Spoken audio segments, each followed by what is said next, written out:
Hi, this is Jason Nickleby, Coordinator of Officials with the Minnesota State High School League, and this is the final training tape for the 2018-19 basketball season.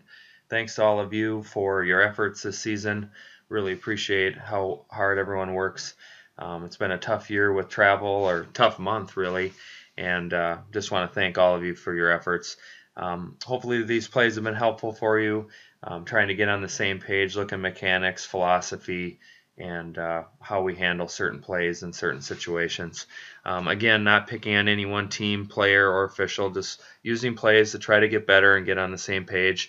And then hopefully it will help us as we get into the postseason here and finish up. And best wishes in the off season to all of you, and we'll see you next season. With that, we'll get to the tape.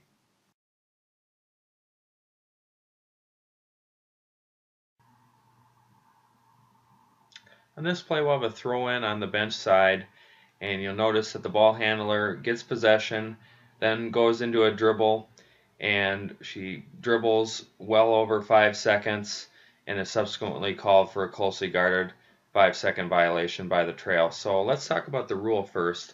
The rule is in definitions 410 closely guarded. A closely guarded situation occurs when a player in control of the ball in his or her team's front court is continuously guarded by an opponent who is within 6 feet of the player who is holding or dribbling the ball. So we have a player dribbling the ball in this case. The distance shall be measured from the forward feet of the defender to the forward foot or feet of the ball handler. So I think generally speaking, we tend to err on the side of not calling or not judging it as closely guarded. Usually we make the defender get a lot closer than they really need to be. 6 feet is quite a distance. It's that distance between the three-point line and the free throw line. So that gives you a good gauge of what it is. It's a pretty good distance. So we need to give the defenders that closely guarded count, because without a shot clock, it's really the only way that the defense has a chance to try to get the ball back by playing pressure defense. So we have to give them that closely guarded count in high school basketball. I know it feels like your arm's going to fall off at times because you're doing so many counts, but we have to do that. We have to give them a chance to get the ball back. And then you'll notice also that we have defenders who switch and stay with this ball handler who's dribbling. In high school basketball, as long as any opponent sticks with that dribbler or the person holding the ball and they're within 6 feet for that 5-second count, it's going to be a closely guarded violation. So that's the rule. Again, we need to make sure that we try to give the defense a chance to pick up that violation. Mechanically, Trail has it here. If she dribbles over to the C's area, which she almost makes it, not quite, if you have a count, you need to keep it, and you need to maybe even come onto the court to keep the count. And then if she throws the ball to a teammate, passes it, then you can come off the count and go back to your position. But you need to maintain that count even if it goes into the center's area of responsibility. So by rule and by mechanics, this is well handled by the crew.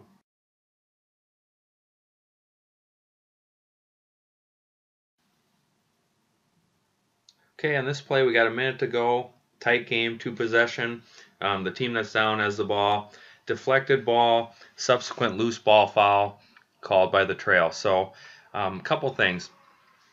This kind of play was a point of emphasis this year. Basically, a lot of officials tend to err on the side of it's a loose ball play, so it's every man or woman for themselves. We can just run people over, tackle, because the ball is loose. That gives us more leeway. And the rules committee basically said we need to get on top of that. We can't allow tackling and pushing just because it's a loose ball. If a player gets advantageous position, like this player in white does, and the green player plays through her back, that is a foul that should be called, and it was in this case. So if they get to position prior to another player in a loose ball situation, that is a foul that should be called.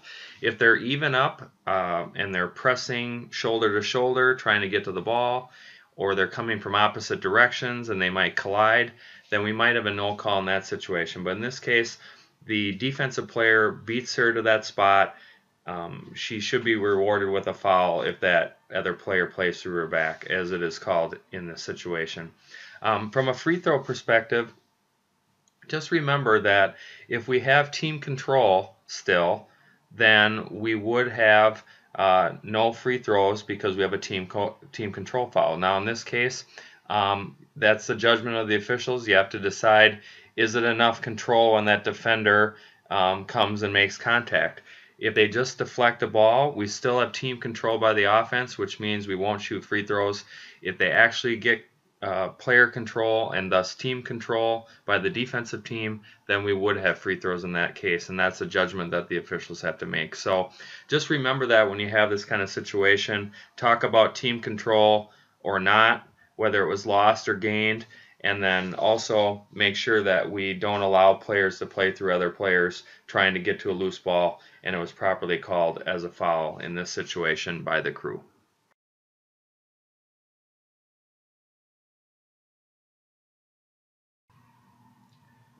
I just show this play because we have a little bit of pressure in the backcourt, not much. C's in good position to help, but I want to point out this play because it has all the makings of a backcourt violation. It's not, but we just want to be in position. Don't let it jump out at us and get us in trouble. The trail's in good position to view whether this would be a violation or not. You'll notice that he gets his right foot down in the backcourt prior to touching the ball, so he reestablishes as backcourt status, which means we don't have a violation in this case, but it has all the makings of a potential violation. So don't let it bite us, don't let it jump out at us, be in good position, and then remember status, front court, back court, and what it takes to achieve a violation. In this case, a proper no call by the crew.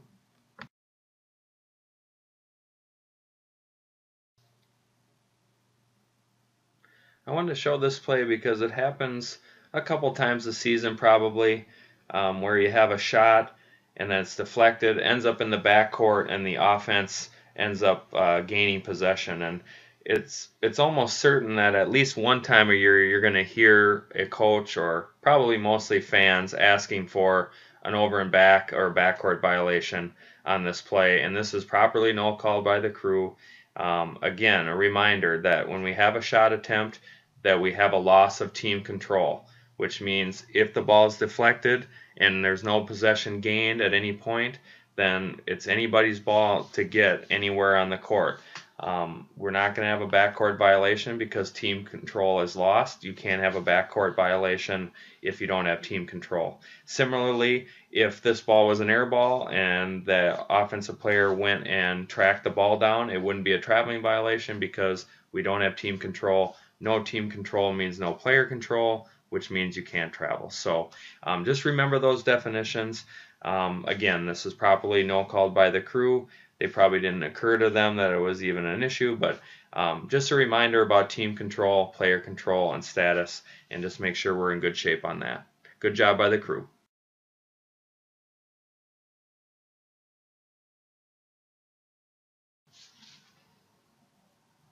One of the bigger challenges that we have as basketball officials is judging contact, who creates it, and then whether the subsequent contact rises to the level of a foul. So in this case, we have a dribble drive from trail into leads primary, and it's properly no called. And I just want to point out a couple things. One, trail, try to work a little bit lower so you can help on the dribble drive. Of course, once it leaves your area, we want to defer to lead. It's their play at this point.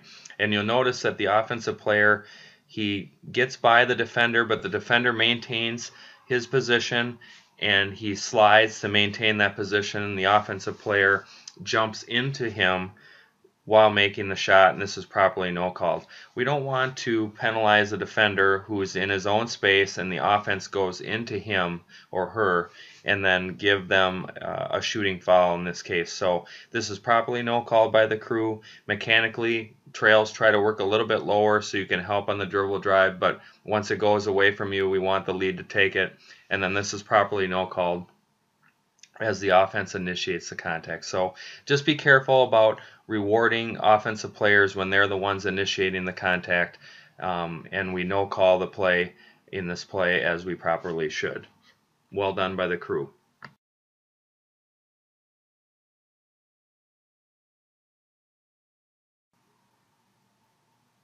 wanted to show this play because I think it's an example of excellent positioning and really excellent whistle control. So first of all, leads.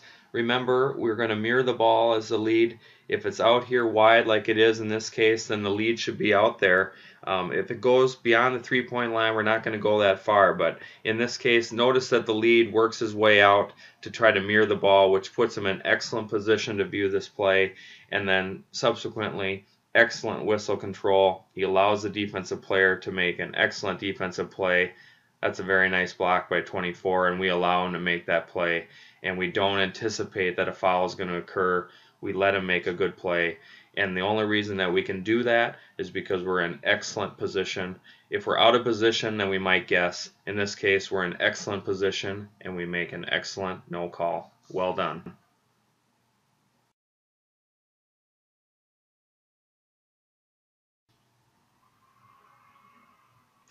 In this play, we're going to have a dribble drive to the baseline, and we're going to have a defensive player play through the screen. So first of all, mechanically, a screening play is going to be a two official play because typically one of the officials is going to have to take the ball handler, the other one's going to have to take the screen. And in this case, it's really tough because the ball handler is in the trails area and then subsequently is in the leads area, which means who takes the screening play. In this case, we have a double whistle, which I totally understand. Make sure we slow down a little bit, have a conversation if for whatever reason we have something different. So, for example, in this case, let's say that there's a foul by number 5 instead of the player playing through the screen. We need to make sure that we're on the same page and we have the same thing. In this case, I think it's pretty clear, but just in case, if it's really tight timing-wise, have that conversation with your partner about which foul you have and who you have it on, and if there's timing as it relates to shooting free throws or not. We just need to have that conversation with our partner. But just remember, screening plays are two official plays. Somebody's going to have to take the ball and someone's going to have to take the screen, and that means the C might have to reach a little bit to help on the screen, and then once the screen takes place, they can go back to the area. Same thing in this case. If we wouldn't have had a push through on the screen, the trail could watch that and then move back to their coverage. So this is well handled mechanically. Just make sure we have communication, slow down, communicate with your partner, make sure you have the same thing, and then move ahead with reporting. Well done by the crew.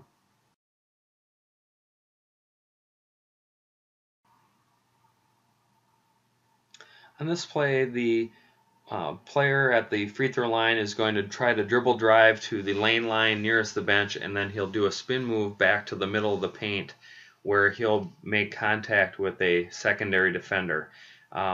Ordinarily, this would be a no call, probably be a no call in most places on the court, and this was properly no call last year, but this year with the restricted area rule, there is a rule provision in there for when a double team occurs in the post, that player who comes over to double team is secondary by rule, which means if there's contact with that secondary defender who's grounded in the restricted area, it would be a restricted area blocking foul. So you'll see the dribble drive, spin move, and then makes contact with that grounded defender. This year, that should be a restricted area blocking foul. This would be the leads play. Notice he's grounded, left foot's in the arc. That should be a blocking foul this year. Last year, totally fine with a no call, and that was the proper thing. This year, that's enough contact with a grounded secondary defender to have a restricted area blocking foul. So just be aware of that. Talk about those kind of plays in your pregame so that we're ready for the last few games of the season and can finish the postseason strong. But well done by the crew last year, no call. This year, restricted area blocking foul. Okay, that will do it for the last tape. Again, thank you for tuning in. Hopefully they were helpful for you. I enjoy putting them together. I love officiating. I love talking about it, and hopefully these plays help you get ready for games and you have conversation with crew members. Again, you don't have to agree with the philosophies or the things that I'm saying. Just trying to throw some ideas out there that you can be on the same page as a crew. So hopefully that your games will be successful and you'll have a great time while you do it. So again, you have my appreciation from one official to another. Thanks for what you do. Thanks for your efforts. And good luck with the rest of this season. And have a great off season. And we'll see you in 2019-20.